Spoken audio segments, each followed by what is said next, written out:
Malawi Today.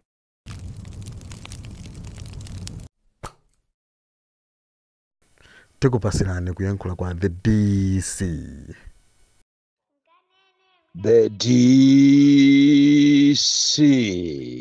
mwana woopsa kwambiri amene sindingabwerere mbuyo siku ndi siku ndimaonesesa kuti Amalawi mukhale well informed, muziziwa zimene zikuchitika mu dziko lanu, kuti pamenenso tikusendera 2025 zisankho mukakhale ndi an informed choice. Zili ndinu zili ngati chimozimozi kupita kumwamba, kuli njira ziwiri, njira ina yopapatiza, njira ina yokhota-khota, satana kapena moyo. So apapa pamene tikupita kuchisankho, Amalawi mukuyenera kuti mukhale ndi chisankho chanu cha inu nokha mu mtima mwanu, whether mukufuna mupitirire ndi manyakawa, muzipitirira kuvutika, kapena iyayi mukhale ndi usogoleri wina wa nyuwani. Choyambirira ndimafuna ndithokoze kuchokera kumsanje pakana kuchitipa nkhota-khota pakana kumchinji. Zulo nditatulusa audio yokhuzana ndi Prophet Shepherd Bushiri, Amalawi ambiri ayimba mafoni, atumiza mameseji opanga sapoti kuzunzika kumene akuzunzika Shepherd Bushiri muno Malawi. Ndipo ine sindimadziwa kunena kuti anthu amamukonda kwambiri Bushiri the way it was yesterday. Sindimadziwa kunena kuti Amalawi amakonda anthu awo opemphera, ndipo Amalawi akuti ali wokonzeka kupita pa nsewu kupanga ma demonstrations, kuukira makhoti athu, kuukira boma limene likupanga zopusa kwambiri, kusafuna kuchita protect ma citizens yake. Choncho Amalawi ambiri akufunisisa atapita pa nsewu, ndipo uthenga umene upite kwa amene amayendesa za Bushiriwo kunena kuti Amalawi akufunisisa atapita pa nsewu kukapanga protest the idea yomutumiza munthu amene ali wathu kumutumiza ku South Africa. Tithokoze pa chimenecho chifukwa cha mafoni komanso chifukwa cha mameseji. Tithokoze kwambiri response imene ndalandira nditatulusa nkhani za kumeki, kunena kuti ameki sakupereka ndalama za anthu amene amakagwira ntchito, ma officials ya ameki komanso maziphunzisi komanso apolisi, makamaka kuzomba ndi kumachinga, kumene kutalandiranso mafoni anthu kunena kuti uthenga uja utapita apasanonso pano ndalama za fezi imodzi, koma zinazo sadawapase. Ndiye kumafusa kuti kodi sowano integrity ya Malawi Electoral Commission ili pati, chifukwa zikumveka mkatimo kunena kuti akutitu fezi yoyamba ija pakana leroto anthu ambiri sanalandire. Ndiye sitikudziwa kuti kodi mmene mmayamba ntchitoyi simunapange budget, mmati anthu amene atazikugwirira ntchito azikugwirira ni ulere, inu mukulemera. Izi ndizofunika kuti muziyang'ane bwinobwino because zikuoneseraso integrity yanu ndi mmene mukuchitaso handle ma elections amenewa. Kodi ma elections wangatali ndi zovuta ma gray areas kumbali ya anthu malipidwe awo, kumbali ya zina ndi zina logistically, kodi zisankho zimene zizayenda bwino? Pano pazikumvekanso mbiri zoyipa zambiri kunena kuti kumeneko zinthu zambiri zasokonekera. Kodi tu anthu ambiri tu akumukumbukira tu Chifundo Kachaletu, kuti Chifundo Kachale anali mamuna weni, chifukwa awawa wazikuchita kuonekeratu kuti from day one alephera kugwira ntchito yawo. Andine sindikutha kuona tili ndi credible elections, tikungoona ngati tizaona zinzake za zisankho, chifukwa ngati zinthu zayamba kuvuta lero sindikudziwa kuti kumeneko kukubwera konde kuzavuta bwanji. So mukuyenera kuti mupange nyumba yanu should be in order, muonesese kuti anthu asamachite kuvutikira ndalama zokuti ndi zawo. Munachita kuaputa anthu nokha kuti mufuna mpangise zisankho, lero anthu mukuakhazika mwina kuwakhazika pakana kuchokera phase 1 phase 2 supplementary izi za transfers anthu sakulandira ndalama zawo tikapanga kafukufuku ziko lonse lino anthu sanalandire ndalama zawo amekika mufuna mube ndalamazo sitikuziwa koma ni mchitidwe onunkha umene uwu kwambiri.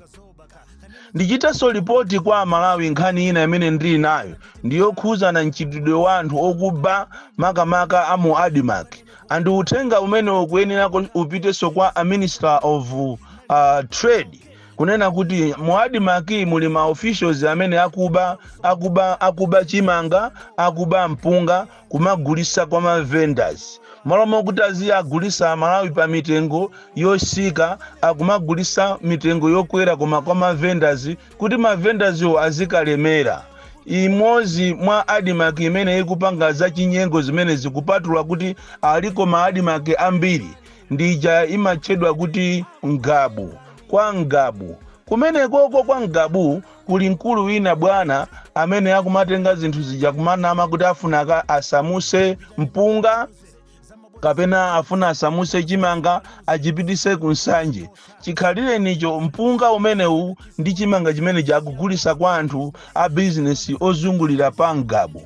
Izizi nde zimene zikuchitika talandira mafoni ambiri ochokera kumene kuku kwa Ngabu unena kuti mabwana aku Adimak kumeneko tikufuna tino a minister muziwe andi zingakhaleso buno mmene mukumamangira anthu enawa mutamanga mmozi wa ku Adimak mutamanga akulu aku agriculture amene akupanga za chinyengo ndicho linga kuti afuna zingolemera okhaokha mwamange amenewa andi akamangidwa mwina wakuboma konde pamene anthu angaziwe kuti yes we have got a minister who is serious, you are already on top of the affairs, you are serious. Komano ma officials aku Adimak akupanga za chinyengo kwambiri. Chimozi so awa aku Dodima amene akumagawa chimanga ma stadium mu pajamukuziwa kuti boma linakhazikisa program yoma alemba anthu kuti azilandira chimanga.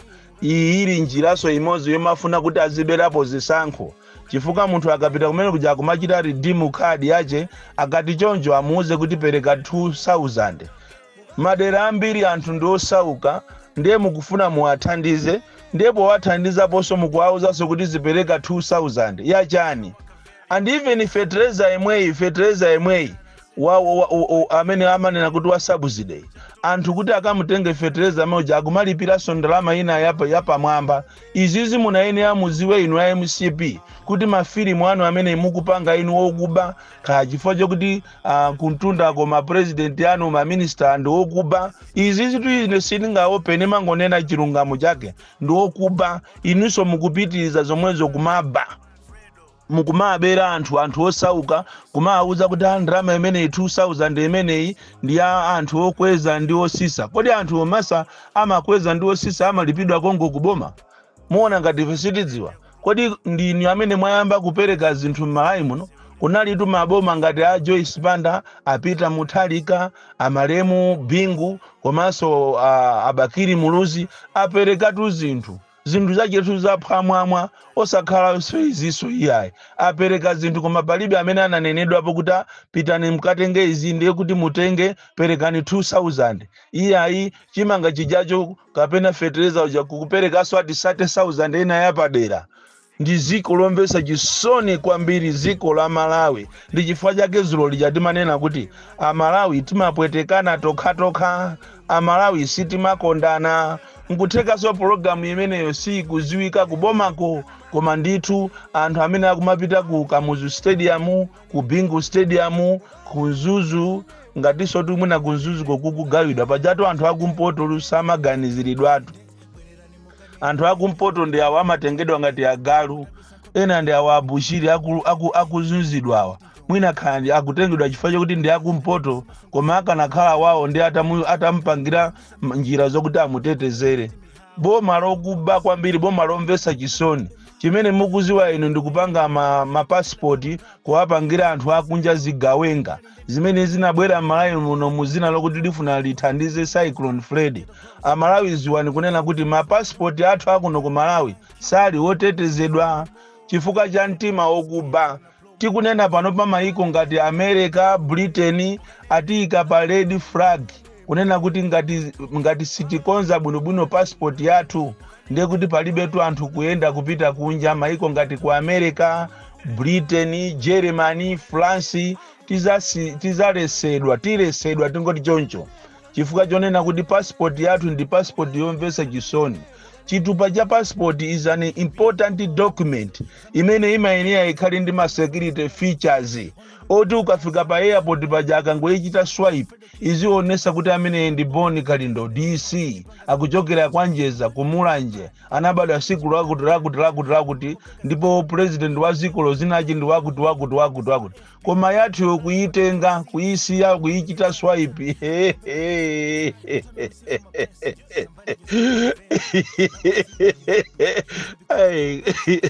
igolesa mphepo oditi chakwera tuwakutionesa zinthu zimene paziko la Malawi sitinazionepo tu nende awagundika kumatenga mapassport kumapereka kwa anthu akunja. Chikaliyeni chofe Malawi tinati tikakhale ziko laini sitingatenge passport ya kumeneko koma kunoko mukupereka mapassport kwa ma Nigerians. Ndizomvetsa chisoni kwambiri kuti ziko lathu up to now daily kukumatuluka nkhani zokuba daily kumatuluka nkhani zosakhala bwino. So ndafuna ndikuuzeni Malawi kuti mudziwe kunena kuti tikuzuza nabe muno Malawi anthu osauka amene akupita kumakalandira chimangawo ngakhale so ili plan yoma chitulapo ati kumachita zanzika zawo kuti azibera zisankho akumapangidwa first kuti azipereka 2000 yapadera komanso ikakhala kuti nkhani ya fertilizer akumapereka so ena 30,000 yapadera kuti atenge fertilizer ache opanda ntchito wa Ministry of Agriculture minister olephera akumusunga chifukwa kuti kandi mwana wa anzawo amapange alimozi za ubusa. The most pathetic minister amene walephera miserable akulephera kumuchitapo kupanga lishafo kusankhapo anthu ena kumakapereka fertilizer lero chimanga chakula kale chabereka ati nebasa kumanya kuti abulesa fertilizer makape inu kwambiri makape chimene mukuzuwa ndikuba ndizi zakuonekerani kunkhota Amalawi ziwani kunena kuti mafuta amene akuzuza anthu kuno ku Malawi amafuta amene Amalawi akuasaukirawa ma ministers ena chifukwa chekafukufuku tapanga ma ministers ena minister wina wapezeka ali ndi migolo yokwanira 89 ya petrol 89 ma 200 liters okhaoka komanso migolo yokwanira 10 ya diesel amafuna olose kumapita nawo ku Mozambique. Tiyathokozetu apolisi yakunkhota kuti nkhani imene ataimva anathamanga ndikukagwira migolo imene ikuoloka pa boti kuti zipita ku Mozambique. Kodi tu zikuchitikatu zambiri tu mmaboda mutu zokhuza na ma ministers mmaboda mukugwidwa chamba mkugwidwa makokeni koma mukapeza kuti zinthu ziyazagwidwa zimangosowa kungosowa ngati sikunachitike so scandal iyayi ukaifufuza nkhani yepeza kuti ndi ya minister wina kukhala ino ndi ine ndi kuti pamene popo ndende yache osakhala ya masewera. So ndi ziko lomvetsa chisoni ziko la Malawi limene limaoneka ngati ndilali ng'ono koma ndi ziko lalikulu kwambiri in terms of ukatchali.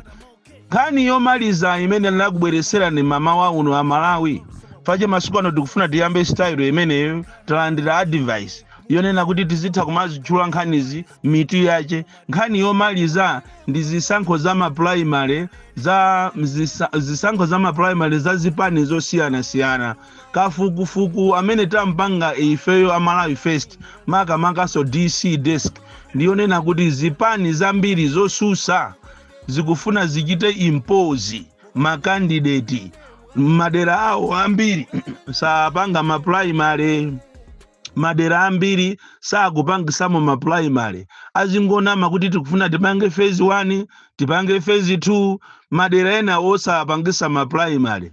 Ndi anthu omvetsa chisoni kwambiri anthu achipani amene simmaphunzira There is no way mu democracy mungachite deny anthu ena kuti asachite exercise ufulu wawo. Kumuziko kuli anthu amene akufunidwa ndi anthuwo osankhatu ndi anthu mmakhala kumene koko sinu amene amakhala kumeneko ndi anthuwo bwino ake iwo ali ndi ufulu wokuti asankhe munthu amene akumufuna. Ndiye inuyo a UDF, inu a Ford, inu a DPP, inu azipani zina ngati a PP, inu a UTM, chonde mukanachita exercise zinthu zanu with caution, musachite impose ma candidate kwina kulikonse mukanayikako ma primary ndi cholinga kuti afisi awo amene azuza zikoli apezeke kuti alibe mpata owina. Koma izi mukupangazi muchita divide anthu. Ndikunenatu ndi inu a UDF, ndikunenatu ndi inu a DPP, ndikunena ndi inu a Ford, a UTM. Muzimva anthu akamakuuzani anthu inu muzimva. Simamva kuti kupanopa mulibize enanu kulandira ndalama kwa mashado.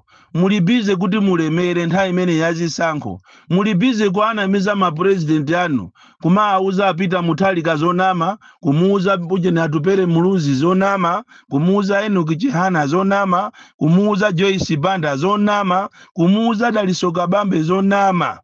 Mukufuna ati muyimirire noka anthu asapange ma primary. Kaye kwangona uku kwangona a DPP ndiye musamale kwangona uku kulilongwe akulu akumene kwakugulisa chipani alandira ma 2 miliyoni kuti agulise chipani cha DPP. Kumeneko candidate amene akufunidwa kumeneko kwangonako ndi wina, koma iwo akufuna wina atalandira ndalama zapamwamba kuja kumachedwa ku MCP. Boni Kalinda chimango ulula basi chimwana choopsa kwambiri. The most deadly and dangerous child from Jeza village. Tiye Mabuka box 76 Mulanje, Malawi, Southern Africa.